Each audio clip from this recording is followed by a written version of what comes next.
Hoy tenemos a un invitado súper especial para mí. Es un gran amigo de Colombia que ha venido directamente aquí a Finlandia a presentar algunos estudios que ha hecho.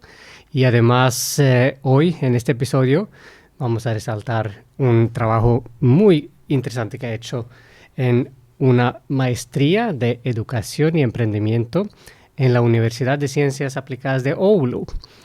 Y es una maestría bastante nueva en Finlandia y no he tenido la oportunidad de ni siquiera conocerla mejor. Tengo amigos que la han hecho, pero solo un amigo colombiano que ha venido hasta aquí a realizar esa maestría. Entonces vamos a enfocarnos en conocer más de tu experiencia, Iván, de esa maestría y también conocerte a ti a nivel personal, porque creo que vamos a tener ocasiones de seguir hablando en episodios por venir también. Entonces, para empezar, bienvenido al podcast, Gracias. Iván. Es un gran placer tenerte aquí. Iván López, preséntate un poquito, por favor, también al público. Johnny, pues muchas gracias por la invitación. Hoy hace un día espectacular en Helsinki. Allá afuera hay sol y casi 22 grados de temperatura, lo cual no estaba así la última vez que vine en noviembre. Y como tú decías, esta maestría me ha traído ya 4 veces a Finlandia en lo que va corrido de estos 12 meses. ¿Por qué terminé haciendo esto? Yo soy ingeniero de profesión. Hice un pregrado en ingeniería en Colombia. Hice una maestría hace unos 5 años, no mentira, 7 años en Business Intelligence y Big Data. Pero mi pasión siempre había sido la educación. Desde que nos conocimos hace unos cuantos años en Colombia, he estado convencido que la manera en la que podemos reducir las inequidades en nuestra región es permitiendo educación de calidad para todos. Y siempre tuve esa curiosidad allí. El camino del emprendimiento me llevó por otro lado y he estado mirando los temas de educación hasta hace un año donde dije es hora de ir a fondo. Lo quería comenzar antes, pero llegó la pandemia y todo se puso en pausa de cierta forma. Y bueno, finalmente esta fue la respuesta que encontré para entrar a este mundo de lleno. Genial. Y yo llevo muchos años intentando promover las oportunidades en América Latina y en Colombia más que todo ante el público finlandés. Y mira que tú lograste algo que todavía no había logrado.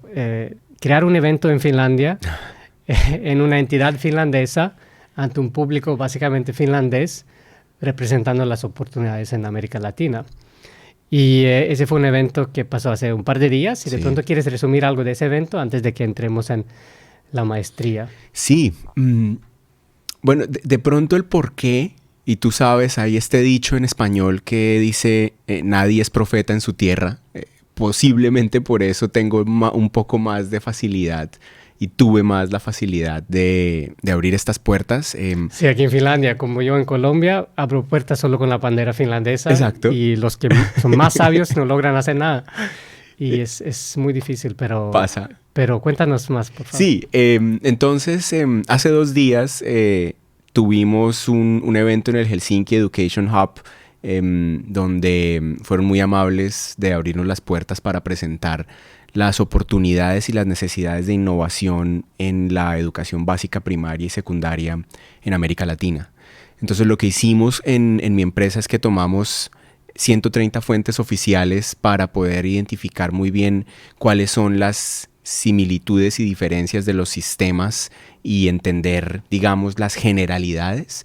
Y luego tomamos un poco más de 40,000 conversaciones que se originaron de cerca de 4,500 puntos de datos en estos 6 meses, donde estuvimos escuchando personas de los gobiernos, ministros, secretarios de educación, es decir, los que están formulando las leyes, también a profesores y representantes de los profesores que conversaban en internet, en sus redes sociales, en portales de noticias, en blogs, en wikis, y analizamos todas esas conversaciones para encontrar cuáles son las necesidades que ellos están expresando y aquellas que el gobierno está decidiendo que son las prioridades. Y eso fue lo que estuvimos presentando hace 2 días y bueno, estaré constantemente en estas 2 semanas presentando en Europa para poder juntar más esos 2 mundos de la educación entre los 2 continentes. Y me imagino que ha sido un punto súper valioso para ti poder unir lo que has hecho con tu empresa Rúbica y ahorita con tu pasión de la educación en este trabajo tan puntual. Y entonces, cuéntanos más, por favor, ¿por qué hiciste ese trabajo Sí. como Rúbica con la empresa tuya y de tu esposa?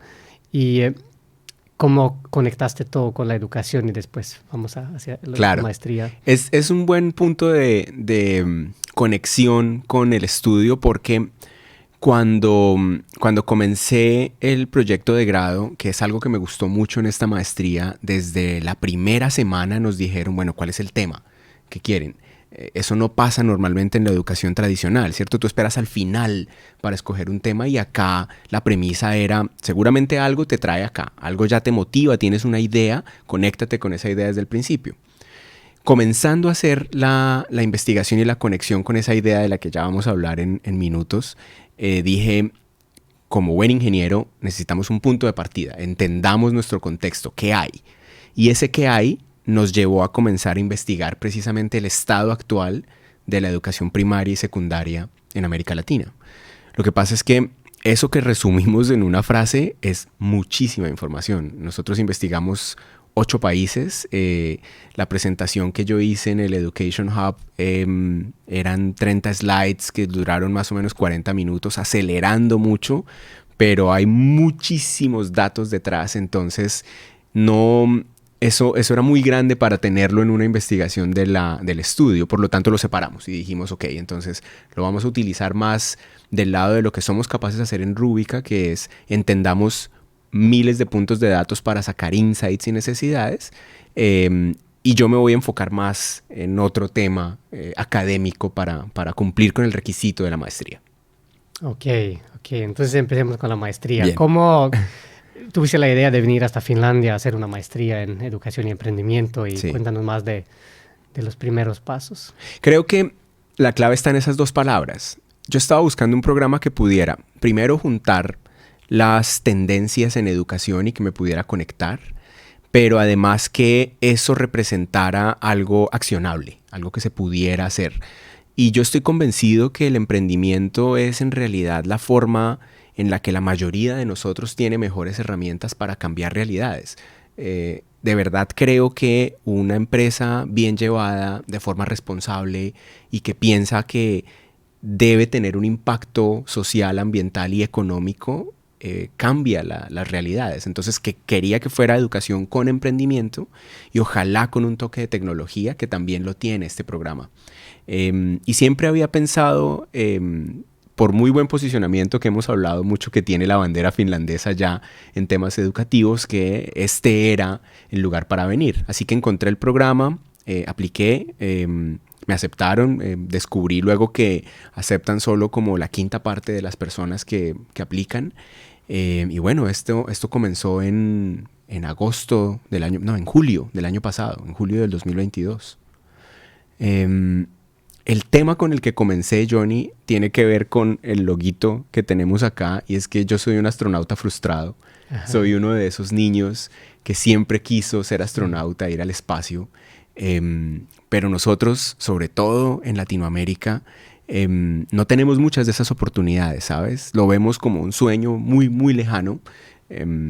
Cuando tenía 11 años, escribí mi primer libro, que lo que hice fue sacar una enciclopedia de la biblioteca, dibujar los planetas, escribir los datos de los planetas, los uní todos con un hilo y una aguja y hice 10 copias que me compró todas mi tío. Mi tío fue el primer gran promotor de mi pasión. Pero eso quedó allí, ¿sabes? Siempre quedó allí.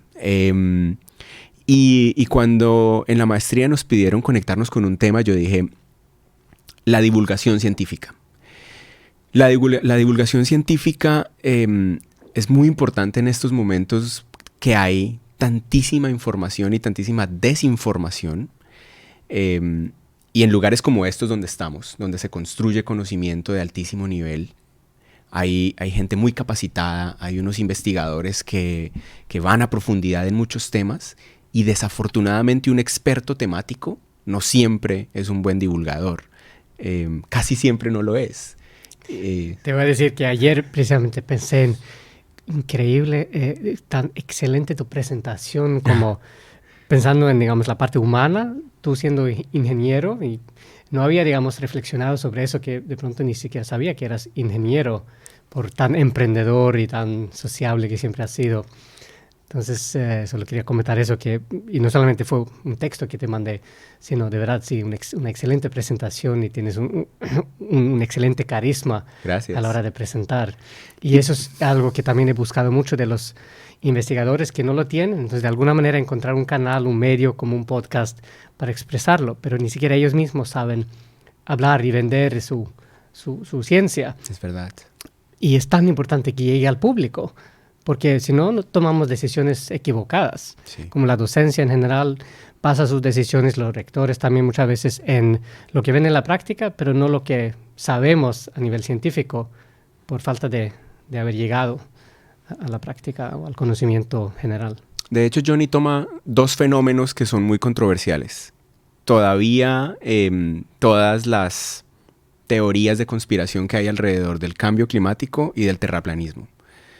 Es increíble que estos dos temas roben tanta atención y todavía se hable tanto de ellos en prensas escritas, en redes sociales, la gente.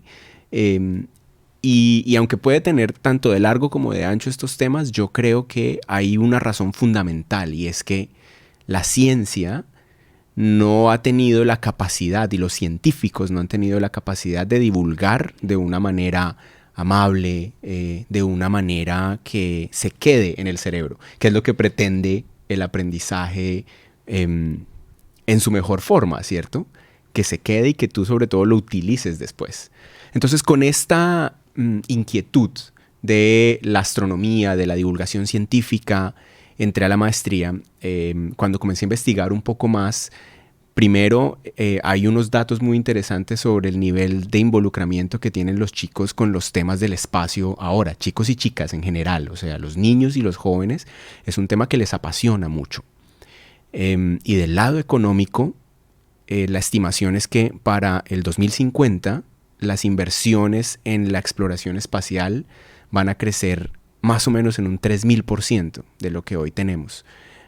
A 2024 esperamos tener una estación orbitando la Luna constantemente, como ya tenemos nuestra Estación Espacial Internacional.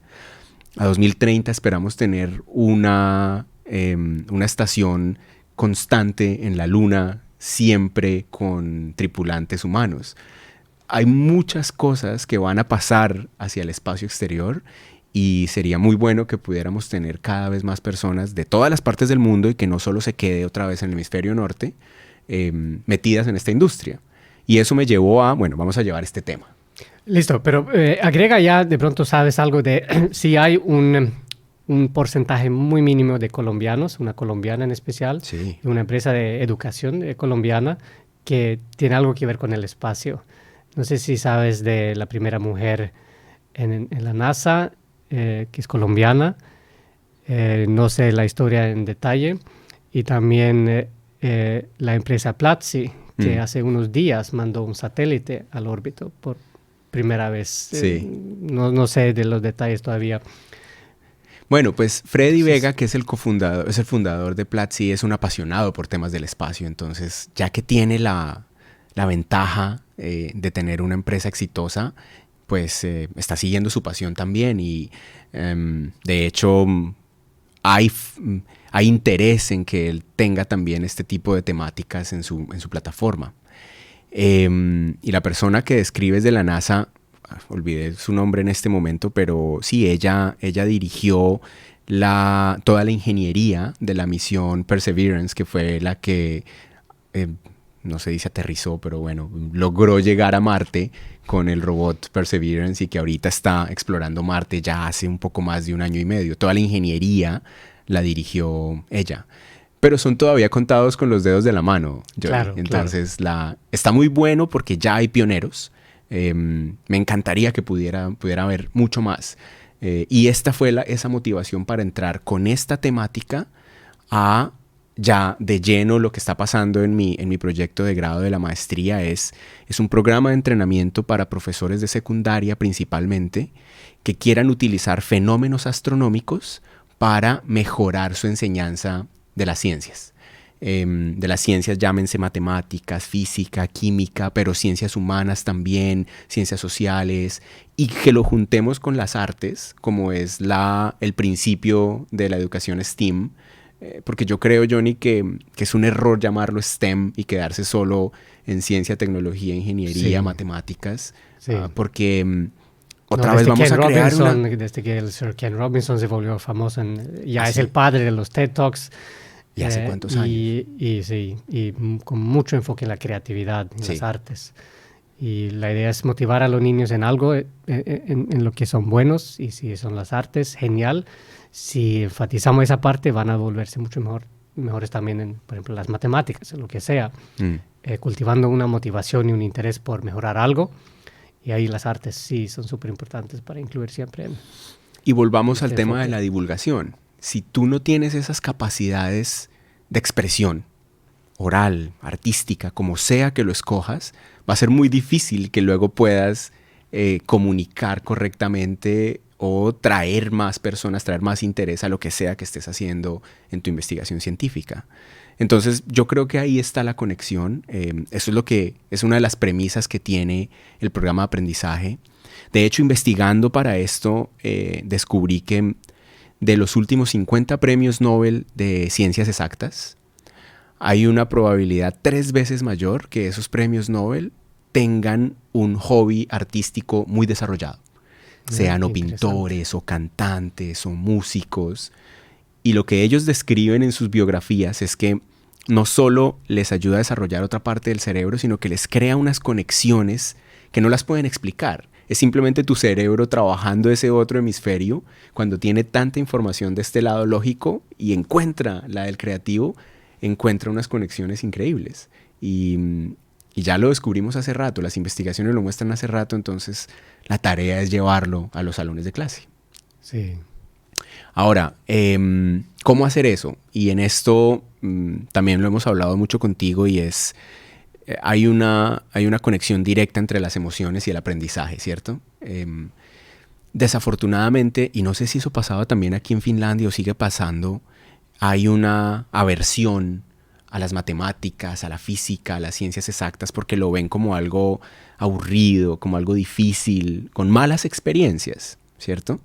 Entonces, si no cambiamos eso y le ponemos emoción y motivación a la enseñanza de las ciencias, vamos a seguir creando distancia entre aquellos que no se sienten bien y que no encuentran esa conexión.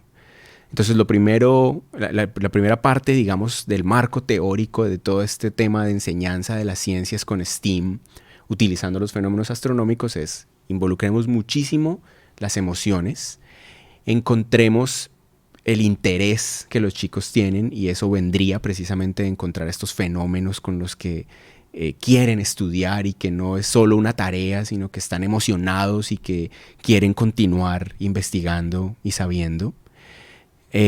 Allí también involucramos parte de lo que llamamos el flujo de la experiencia de aprendizaje y es simplemente que los profesores puedan ser muy capaces en leer qué está sucediendo los chicos y en qué momento hay un nivel de ansiedad muy alto que ya los va a desconectar o por el contrario, esto está muy fácil, está muy aburrido y me voy a desconectar.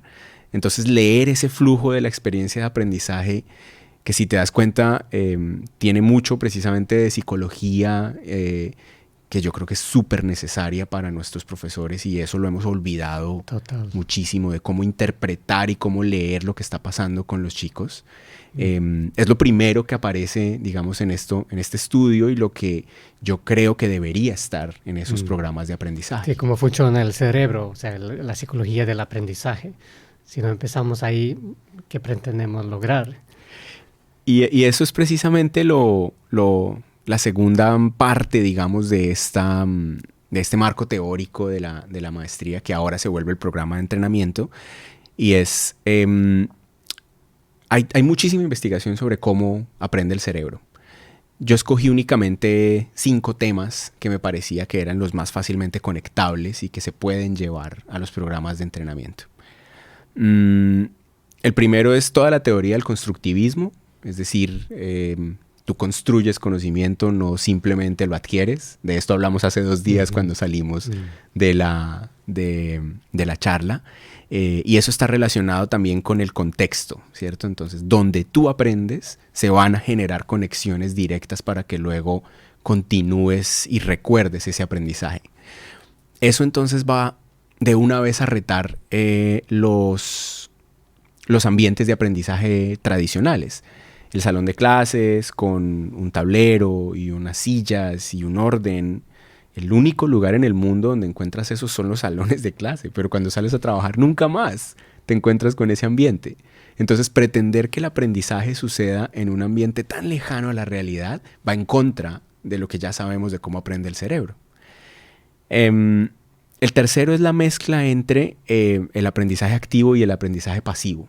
Y sobre esto también incluso hay muchos debates porque se ha encontrado efectivamente que el aprendizaje activo definitivamente involucra más y motiva más a los estudiantes, y a la vez también necesitas otros espacios de autorreflexión donde no necesariamente es tan activo el ambiente. Y la clave va a estar en cómo mezclas los dos, ¿cierto? Cómo encuentras ese balance.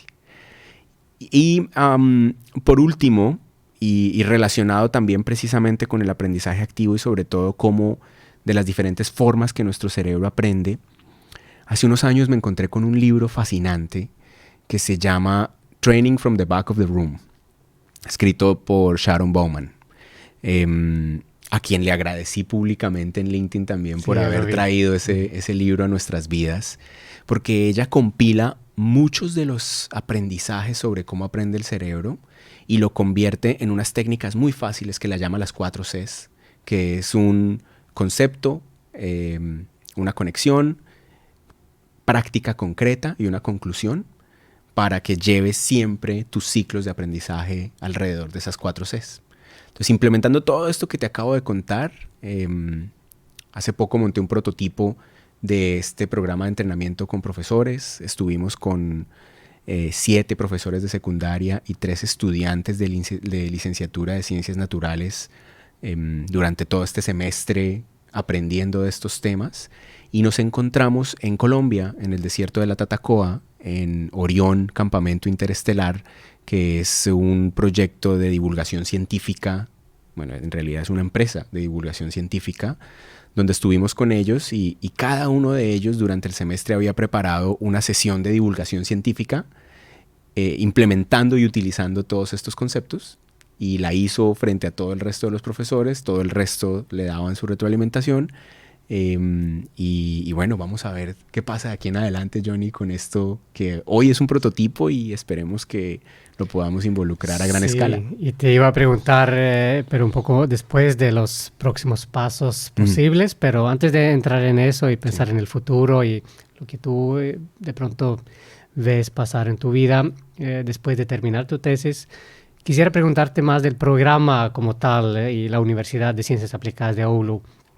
¿Qué podrías contarnos o resaltar del programa, de sus prácticas y qué partes son importantes para que conozca el público, para que apliquen, si lo recomiendas o no? ¿Qué partes quisieras resaltar? Como también prácticas para otras universidades, analizar para de pronto montar una maestría parecida. Bueno, en la cohorte en la que estamos, entiendo que esta es la 5ª cohorte que sale de la universidad. Somos, creo que 16 estudiantes, de los cuales únicamente 3 son finlandeses. Los otros 13 somos de afuera de Finlandia. De hecho, hay uno que es de Canadá y otro compañero que es de Kazajstán.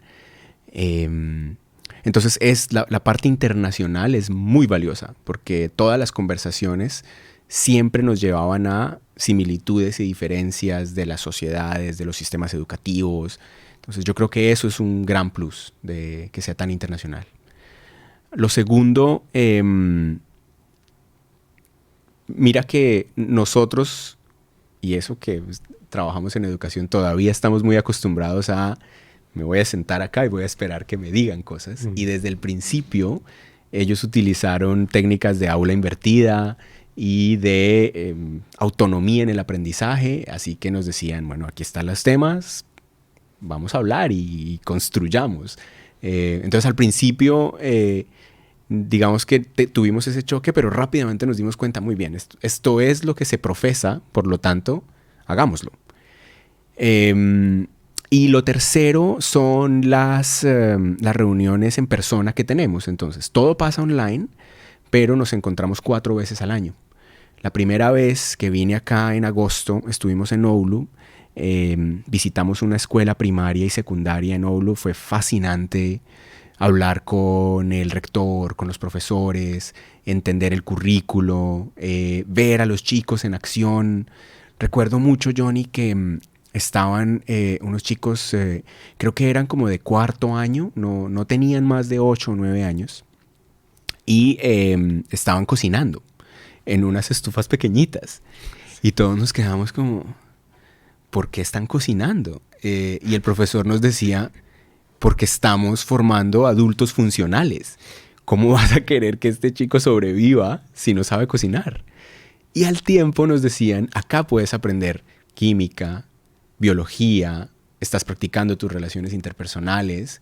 Entonces, ese tipo de ejemplos que son naturales, que nosotros no lo tenemos en nuestros países, fue muy bueno para encontrarlos de frente.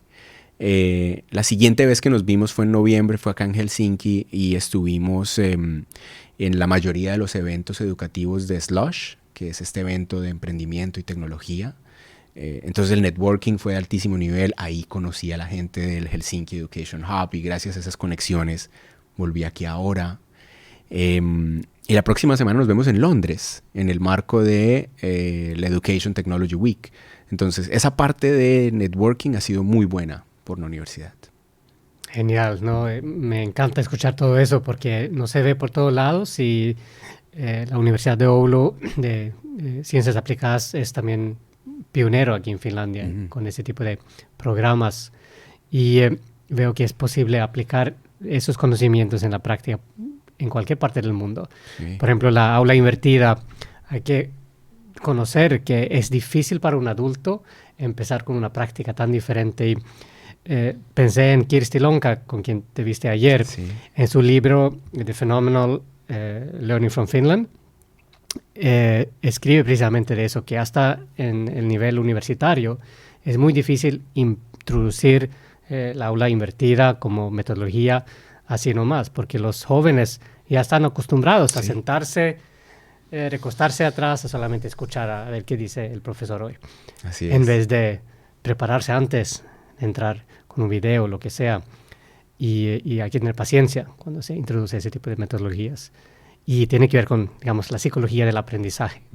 Y ahí sí Kirsti Lonka también habla mucho de la psicología y es súper importante entender que si no empiezas con algo temprano, vas a tener una resistencia ante sí, eso. Y eso no significa que es una opción no hacerlo. O sea, seguir así con la metodología tradicional no es una opción. No. Y muchas veces cuando la gente intenta algo nuevo un poquito, terminan regresando hacia lo de antes por no ver los resultados, sin, digamos, profundizar esa comprensión que se debería de tener de entender que volver al atrás no es una opción. Entonces, si fracasas, tienes que seguir otra vez y fracasar otra vez. Intentar y tener esa mente de un emprendedor. Y no sé si puedes resaltar más prácticas de la universidad que te sorprendió o que sí, puedes reconocer que en el mundo como emprendedor has visto como algo obvio, que es muy raro, porque yo veo que una ventaja por no ser educador, pedagogo, es que conectas lo que quieres hacer con la educación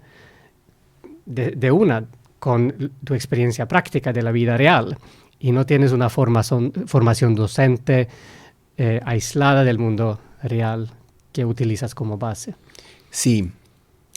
Me hiciste acordar de 2 cosas y ya te voy a contestar la pregunta de otra práctica que recuerdo mucho de la universidad. Cuando decías que no no es una opción seguir haciéndolo de forma tradicional. Ahora, cuando me encontré con los profes con los que pusimos en práctica el prototipo que te cuento del modelo de entrenamiento, teníamos una conversación sobre cuando ellos hicieron el primero de estas actividades, más o menos en marzo, allá en sus salones de clase. Y todos me mandaron fotos y videos y comentamos mucho sobre eso. Y todos resaltaban el nivel de involucramiento y lo felices que se veían los chicos. Una de ellas, de hecho, decía, se acabó la clase, les dije, bueno, listo, muchas gracias, siguieron hablando y no querían parar. Y en la siguiente clase regresaron otra vez a que continuáramos hablando del tema porque se creó un interés muy grande. Entonces ella decía, a veces el miedo está en perder el control, es decir, no sé qué más vaya a pasar de acá y estamos acostumbrados a control significa orden y tener todo en mi mano y en realidad eso debe ser una de las cosas que los profes ellos mismos decían, tenemos que cederlo un poco, tenemos que cederlo mucho a que ellos tomen el control y tomen la iniciativa. Y me pasó lo mismo cuando yo le daba el entrenamiento a ellos. Entonces un poco llegaron a esperar, todo fue online y bueno, pues, ¿qué vamos a hacer? Y yo lo llevé siempre hacia, bueno, pues vamos a conversar y vamos a construir. Entonces, creo que una vez te das cuenta de las ventajas, ya no vuelves a lo tradicional. Pero sí vas a tener miedo en un principio y vas a sentir esa pérdida de control y necesitas ser lo suficientemente maduro para saber, está bien, así es que debe ser. Ahora, una práctica que me gustó de la universidad y que se parece mucho a lo que pasa en el emprendimiento. En la primera visita nos llevaron ellos tienen un kindergarten donde se están entrenando también los profesores de preescolar. Se parece mucho a este estudio porque hay muchas cámaras donde están filmando lo que sucede y la interacción entre los profes en formación y los niños. Entonces, con todos los requisitos de privacidad y seguridad, cada profesor va y mira su filmación de cómo lo hizo y cómo le fue con los chicos y mira la reacción de los chicos y él se autoevalúa y de una vez se va dando cuenta qué hizo bien, qué puede mejorar y va perfeccionando tanto su práctica como su investigación. Tú sabes que eso en el emprendimiento se llama prototipado rápido y aprender rápido. Lo vi en tiempo real con estudiantes en una ciencia como la educativa, donde rápidamente utilizo las herramientas tecnológicas para saber qué está bien y qué debo mejorar. Aquí en Aalto University, en donde estamos, este espacio de makers, donde promueven que vengan los estudiantes a hacer cosas, a prototipar, a salir a la vida real y de una vez darse cuenta si funciona o no, creo que es el mejor de los aprendizajes en donde conectamos la educación y el emprendimiento. Genial, genial. Y cuéntanos más entonces de tus planes personales. Yo sé que no tienes algo súper concreto, pero tienes muchas opciones y estás concentrado en terminar tu tesis. Sí. Y cuéntanos un poco de posibilidades que ves y para después finalizar con algunas recomendaciones hacia la comunidad hispanohablante acerca de tus aprendizajes en Finlandia. Bueno, hoy es 15 de junio. Mi meta es que a más tardar el 20 de julio estoy enviando mi tesis, así que en estos días acá espero sacar el tiempo suficiente para terminar de escribir mis hallazgos y tener algo como lo que me sienta satisfecho y que refleje todos los aprendizajes. Pero estoy seguro, Johnny, como lo hablábamos también, que el camino es mediante los profesores, mediante los docentes. Ellos son unos héroes en los salones de clase, son los que tienen vocación y son los que tienen el poder en sus manos en realidad muy grande, porque es la formación de pues, nuestras futuras generaciones. Y claramente no es su responsabilidad únicamente, tenemos que ver las familias y las sociedades, pero lo que sucede allí en los colegios es supremamente importante. Entonces, después de terminar esto y después de entender el poder de cambiar vidas que tiene la educación y ahora verlo en la práctica y haber tenido esta inmersión profunda, mi camino va a ser hacia cómo conectamos lo que ya hay, porque hay mucho, habemos muchos que estamos trabajando en esto. Quisiera encontrar cuál es esa mezcla de esas buenas prácticas y de esos,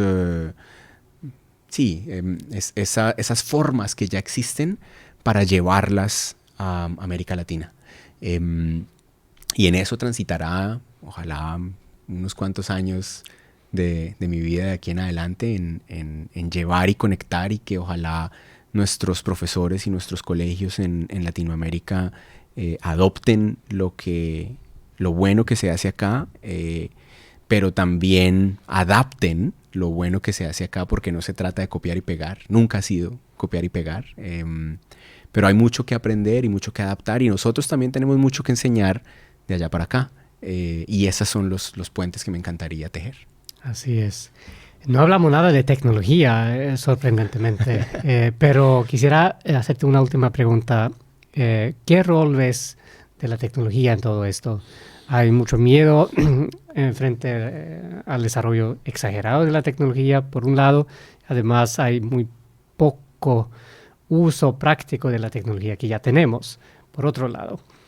Tú, como ingeniero de fondo, sabes mucho de tecnología en general y has tenido una parte tecnológica también durante esta maestría. ¿Qué rol ves que tiene la tecnología en esta combinación que tú representas? Y no solamente en el futuro, porque no me gusta pensar ni siquiera hacia 5 años en el futuro, sino ya este año, el próximo año, ¿qué rol tiene y debería de tener? Mira, te respondo la pregunta en dos partes. La primera, en el estudio que hicimos, nos dimos cuenta que los profesores no están pidiendo tecnología, no lo ven como una necesidad. No salió como una necesidad latente de estas 40,000 conversaciones que te cuento que monitoreamos en América Latina. Y cuando indagamos un poco más, encontramos dos posibles razones. La primera es que hay muchos otros problemas que tenemos que resolver primero. Y la segunda, que de esto también hemos hablado mucho tú y yo, pero lo hablamos constantemente en nuestra empresa, es que la tecnología es un facilitador, pero no te resuelve los problemas de entrada. Si tuviéramos una tecnología que solo tenemos que conectar y resuelve las cosas, hombre, la vida sería muy fácil, pero no es así. Siempre necesitamos el rol humano. Y más ahora, con todo lo que estamos viendo. Ayer hablábamos con la profesora Kirsti Lonka de cómo hoy la inteligencia artificial generativa resuelve problemas cerrados muy bien, donde tú le das muy bien los parámetros y le das las reglas de juego y lo hace muy bien. Pero la mayoría de los problemas difíciles de la vida son problemas abiertos, que no están bien definidos, que tienen muchas facetas, que necesita que nosotros los seres humanos tengamos un poco de esa intuición y que seamos capaces de conectar. Entonces, en ese sentido, es mucho más importante que todos podamos entender esto, y si hay tecnología que nos facilita a resolver estos problemas cerrados, que nos da más eficiencia, toda esa bienvenida, que venga. Pero sobre todo, y yo creo en los salones de clase debería haber más tecnología de la que permita que los chicos sean creativos, que colaboren, que se conecten, que les ayude a desarrollar más esa parte que todavía nos hace a los humanos, y que va a pasar mucho tiempo hasta que las máquinas nos alcancen. Sí, excelente. Pienso igual, si vamos a usar la inteligencia artificial, por ejemplo, o no, tenemos que primero aprender a utilizar la inteligencia humana. Y hablo este año mucho del poder de la pedagogía en un mundo digital. Y además sí hay posibilidad de escalar soluciones prácticas de algunos pocos educadores superpedagogos que lo saben muy bien, hasta esquinas donde no hay acceso a ni siquiera profesores certificados o profesores para empezar, que hay mucha posibilidad de la tecnología que nos está apreciando y utilizando, mientras obviamente, como dices, es una herramienta, no es la solución, es como el papel y lápiz de hoy. Si no sabemos escribir, no sirve para nada el papel y lápiz. Así es. Y unas últimas recomendaciones. Sí. finales para los latinos, los hispanohablantes, de tus aprendizajes aquí, algo que querías decir como palabras de aliento en este caos que seguimos viviendo post pandemia. Wow, bueno. Primero que el sistema educativo es, yo creo, la industria donde más horas de estudio hay de sus profesionales, de cualquier otra, porque la mayoría, no todos los profesores estudiaron y siguen estudiando muchísimo. Entonces, yo creo que una de las cosas que descubrí acá es que todo ese estudio se puede transformar un poco más e invitaría mucho a todos los profes que nos oyen a cómo todo eso que tienen ahora en la cabeza se puede volver más práctico, más atractivo y más emocionante para los chicos.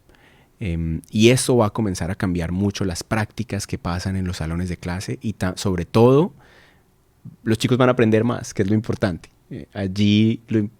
Alguna vez hablábamos entre ¿tú qué quieres? ¿Enseñar o que tus estudiantes aprendan? Y decíamos, pero un momento, no, las dos cosas no vienen de la mano, no siempre, porque a veces lo que tú crees que enseñas no está quedando con ellos, así que hay que buscar a que ellos aprendan. Pero, y como lo hablaba también hace 2 días, yo siempre creo que el mundo es más bonito de lo que uno cree y el vaso está medio lleno y no medio vacío. Estuve muy feliz viendo con los profes con los que yo hice el proyecto las cosas que ya hacen en sus salones, la pasión con la que trabajan. Y en Latinoamérica, Johnny, como tú lo viste, somos apasionados. Nosotros vivimos con pasión, hablamos con pasión, bailamos con pasión. Asimismo, debemos llevar eso a nuestros salones y con los chicos y vivir con orgullo nuestra pasión y que esto también nos diferencie y nos haga brillar en el mundo. Así es. Bueno, Iván, muchísimas gracias por hoy y tenemos mucho para seguir hablando en una próxima sesión y también por fuera de la cámara y espero poder tenerte otra vez como invitado especial para seguir viendo tu historia. Encantadísimo. Muchas gracias. Muchas gracias. Chao, chao.